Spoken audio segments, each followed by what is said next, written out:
చీమల పొట్టలో పాములు దూరినట్టు తెలంగాణ ఉద్యమంలోకి కేసీఆర్ వచ్చారని సీఎం రేవంత్ అన్నారు. సమైక్య పాలన కంటే కేసీఆర్ పాలనలో ఎక్కువ మోసానికి గురయ్యామని చెప్పారు. పార్లమెంట్ ఎన్నికల్లో కాంగ్రెస్ను దెబ్బతీయడానికి బీజేపీ, బీఆర్ఎస్ కుట్ర పన్నాయని సీఎం ఆరోపించారు. ప్రధాని హోదాలో మోదీ ఇచ్చిన హామీలకే దిక్కు లేకుండా పోయిందని అన్నారు. తెలంగాణలో 14 ఎంపీ సీట్లు సాధించే వరకు యుద్ధం కొనసాగించాలని పార్టీ వర్గాలకు పిలుపునిచ్చారు. ఆనాడు తెలంగాణ ఉద్యమంలో కరీంనగర్ పార్లమెంట్లో నిలబడితే ఓడిపోతానన్న భయంతో కల్వకుంట్ల చంద్రశేఖరరావు గారు కరీంనగర్ నుంచి పాలమూరు జిల్లాకు వలస వస్తే మహబూబ్ నగర్ పార్లమెంటు నియోజకవర్గంలో మనము గెలిపించి ఆశీర్వదించి పార్లమెంటులో నోరు లేకపోయినా పార్లమూరులో ఊరు లేకపోయినా చంద్రశేఖరరావు గారిని మనం ఎంపీగా గెలిపిస్తే ఆనాడు ఎంపీగా గెలిచి తెలంగాణ రాష్ట్రాన్ని తెచ్చినా అని చెప్పిండు.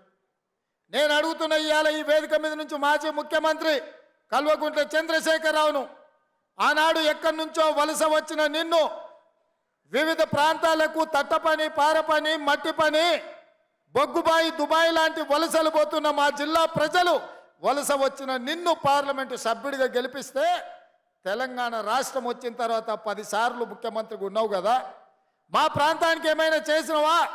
పాలమూరు రంగారెడ్డి ఎత్తిపోతల పథకాన్ని ప్రారంభించి కాంట్రాక్టర్లు కట్టబెట్టి 27,000 కోట్ల రూపాయల ఖర్చు పెట్టి 1 ఎకరాకు కూడా నీళ్లు ఇవ్వలేకపోయినావు.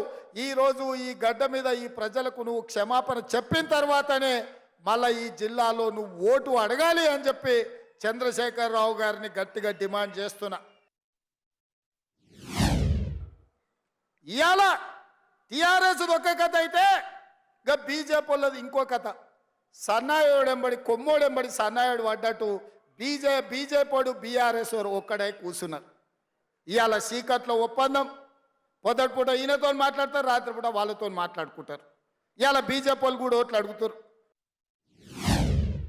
అందుకే మిత్రులారా, ఈ వేదిక మీద నుంచి తెలంగాణ రాష్ట్రంలో ఉన్న 4 మూలల కాంగ్రెస్ పార్టీ కార్యకర్తలకు నేను విజ్ఞప్తి చేస్తున్నా, ఇంకా మన యుద్ధం అయిపోలేదు, యుద్ధం విరామం మాత్రమే. పార్లమెంటు ఎన్నికల్లో 14 సీట్లు గెలిచినప్పుడే తెలంగాణ రాష్ట్రంలో కాంగ్రెస్ పార్టీ యుద్ధం గెలిచినట్టు. అందుకే మిత్రులారా, రాష్ట్రంలో ప్రభుత్వం వచ్చింది కాబట్టి ఇక మేము విశ్రాంతి తీసుకోవచ్చని ఏ కార్యకర్త కూడా అనుకోవడానికి లేదు. 17 సీట్లల్లో 14 సీట్లు గెలిచి పార్లమెంటులో మనం పట్టు సాధించినప్పుడే మన తెలంగాణ అభివృద్ధి పురోగతి వైపు పరిగెత్తుతుంది. మన సమస్యల్ని పార్లమెంటులో ప్రశ్నిస్తారు.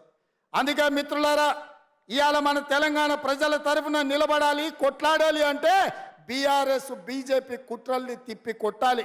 రూపాలు మారుతాయి, పార్టీల పేర్లు మారుతాయి, ఎజెండాలు మారుతాయి, జెండాలు మారుతాయి.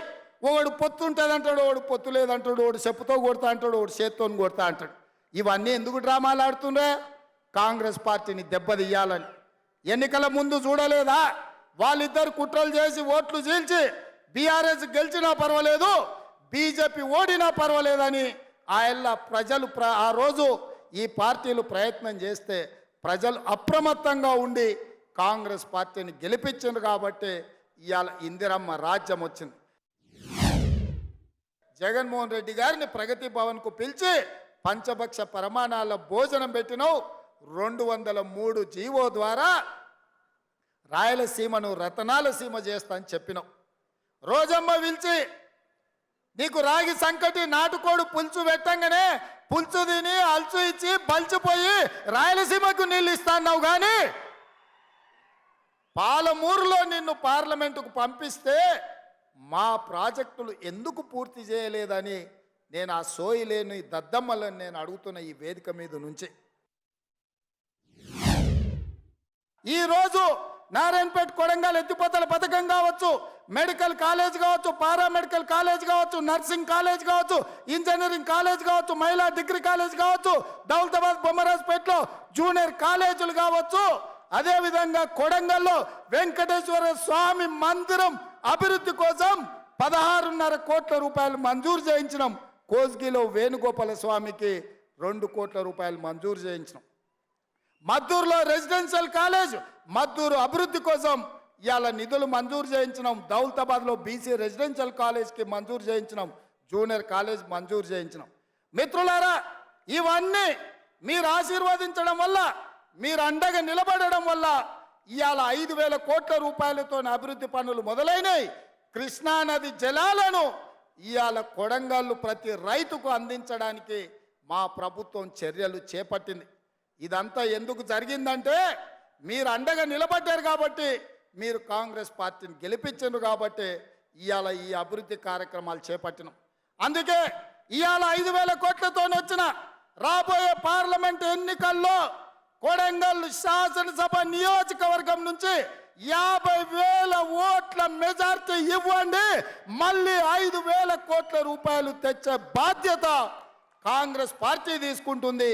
వేదిక మీద ఉన్న పెద్దలు తీసుకుంటారు, మిత్రుడు వంశీచంద్ర రెడ్డి తీసుకుంటాడు.